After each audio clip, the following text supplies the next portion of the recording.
तक क्यों नहीं पहुंच रहा वासुदेव?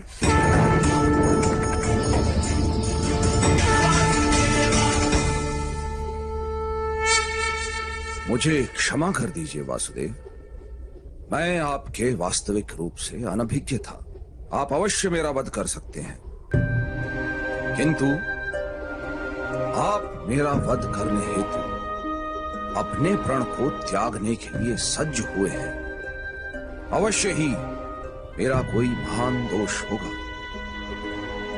क्या दोष है मेरा वासुदेव, बताइए।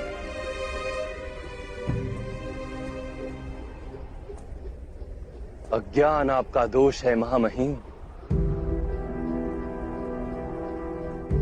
आपने धर्म के वास्तविक रूप को जानने का तो कभी प्रयास ही नहीं किया। करुणा के छत्र तले जब तक समग्र संसार समा नहीं जाता, तब तक समाज में धर्म अधूरा रहता है। किंतु आपने केवल अपने परिवार का विचार किया, संसार के कल्याण का तो विचार ही नहीं किया आपने। इसलिए आपका त्याग भी स्वार्थ का ही रूप है। मैंने अपने पिता के सुख हेतु राज्य का त्याग किया, आजीवन ब्रह्मचर्य की प्रतिज्ञा ली। इसमें मेरा कोई स्वार्थ नहीं था वासुदेव। ब्रह्मचर्य की प्रतिज्ञा और राज सिंहासन का त्याग अवश्य उत्तम कार्य थे, किंतु आपने समाज के प्रति अपने उत्तरदायित्व का त्याग क्यों कर दिया महामहिम? कुरुवंश में आपसी संघर्ष न हो, हस्तिनापुर के राज सिंहासन के लिए युद्ध न हो, और कुरु राष्ट्र की प्रजा को हानि या दुख न हो, इसीलिए मैंने ये प्रतिज्ञाएं दी वासुदेव। अपने चारों ओर दृष्टि डालिए महामहिम, क्या चल रहा है यहाँ? आपकी प्रतिज्ञा ने इस विग्रह को, इस युद्ध को टाला तो नहीं?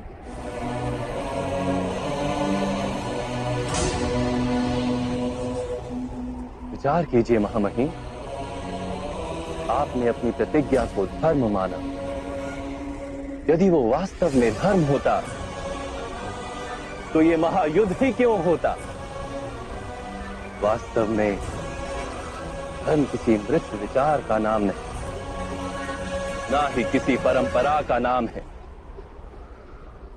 धर्म तो जीवन का नाम है, और जीवन निरंतर बदलता रहता है। परिवर्तन ही जीवन का गुण है, और परिवर्तन हेतु मनुष्य को कर्म करना पड़ता है।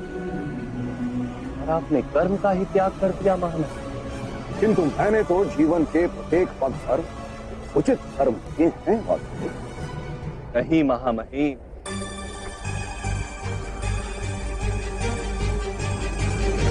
इस जन्म में आप कर्म के बंधन से ना बंधे, इस कारण आपने कोई वास्तविक कर्म किया ही नहीं। कर्म का अर्थ होता है निर्णय लेना और अपने निर्णय के परिणामों को स्वीकार करना। किंतु आपने कब कोई निर्णय लिया महामहिम? राज पांडु के राज्य अभिषेक का निर्णय क्या आपका निर्णय था? एक जन्म से नेत्रहीन व्यक्ति राजा बनने के योग्य नहीं होता। इसलिए मेरा मत है कि ज्येष्ठ भ्राता पांडु का राज्य अभिषेक होना चाहिए।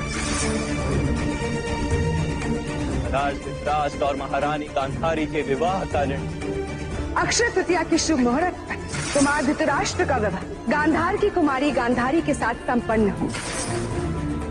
महाराज धृतराष्ट्र को अधर्म से रोकने का प्रयास क्यों नहीं किया आपने महामहिम?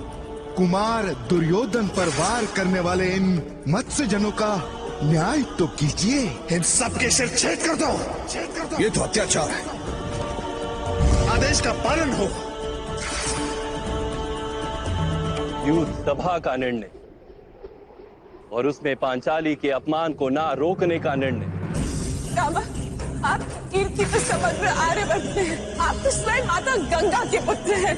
अपने समग्र ऐसा व्यवहार में क्या मान किस प्रकार रह सकते हैं? इस युद्ध का निर्णय आर्यवर्त में धर्म की फिर से स्थापना करने के लिए युद्ध अनिवार्य है।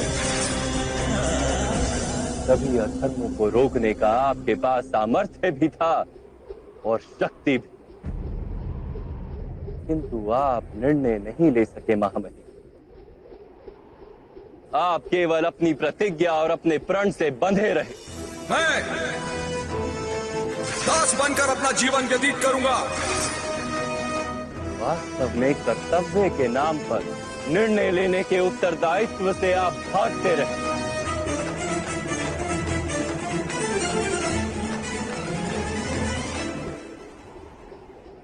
क्या निर्णय लेने से ही बंधन नहीं बनते वासुदेव? बंधन से छूटने के लिए निष्काम कर्म के सिद्धांत को समझते तो आपका जीवन धर्ममय हो जाता महामहिम। बंधन से छूटने के लिए आपने कर्म का त्याग क्यों किया? कर्म के फल का त्याग करते, किसी के आदेश को कर्तव्य मानने के स्थान पर अपने कर्म को कर्तव्य मानते तो भी बंधन से छूट जाते। बहुत समय पूर्व आपने प्रतिज्ञा ली। क्या उस समय आप सारा भविष्य जानते थे?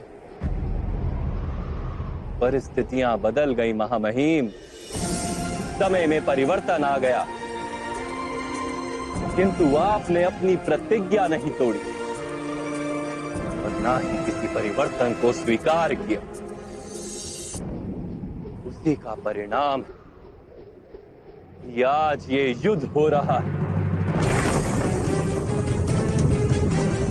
तो क्या प्रतिज्ञा का कोई मूल नहीं? अवश्य। जिस प्रतिज्ञा से सारे समाज को लाभ, उसका मूल्य अवश्य। किंतु जिस क्षण मनुष्य की प्रतिज्ञा, उसका निर्णय सारे समाज को हानि पहुंचाने लगे, उसी क्षण उस प्रतिज्ञा को तोड़ना अनिवार्य हो जाता है महामहिम।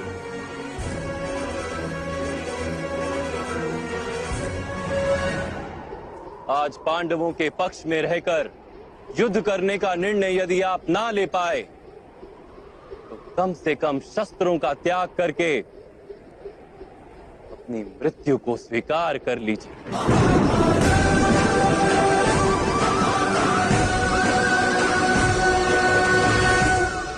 आज पांडवों के पक्ष में रहकर युद्ध करने का निर्णय यदि आप ना ले पाए तो कम से कम शस्त्रों का त्याग करके अपनी मृत्यु को स्वीकार कर लीजिए।